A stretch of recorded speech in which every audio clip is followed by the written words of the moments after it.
नाज़रीन, पीर हक खतीब का सामना हुआ है एक बहुत बड़े फ्रॉडिये से।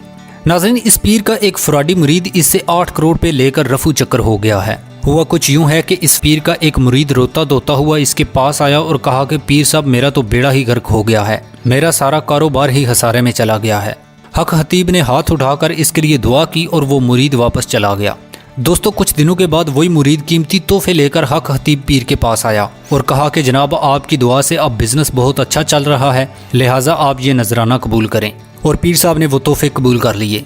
अभी कुछ ही दिन गुजरे थे कि वही मुरीद पीर साहब के पास आया और कहा कि पीर साहब, दुआ करें कि मेरा कारोबार और भी ऊपर चला जाए।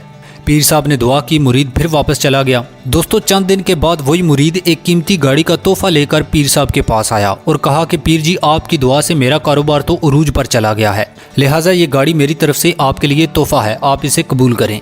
तो पीर साहब ने खुशी खुशी तोहफा कबूल कर लिया।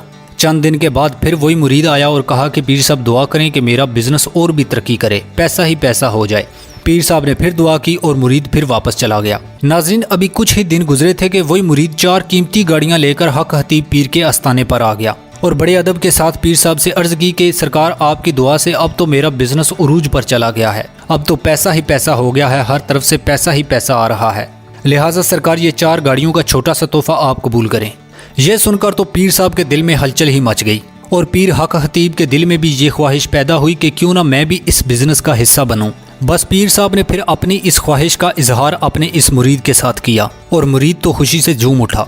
मुरीद ने कहा, सरकार, पहले भी ये सब आपकी दुआओं से ही मुमकिन हुआ है और अब जब आपके पैसे इस कारोबार में लग जाएंगे तो फिर तो क्या ही बात है। दोस्तों, हक खतीब अपने मुरीद के कारोबार से इतना मुतासर हुआ कि 8 करोड़ रुपया इस मुरीद को कारोबार में लगाने के लिए दे दिया और वो मुरीद सरकार से पैसे लेकर इस तरह गायब हुआ कि वो दोबारा कभी नजर ही नहीं आया।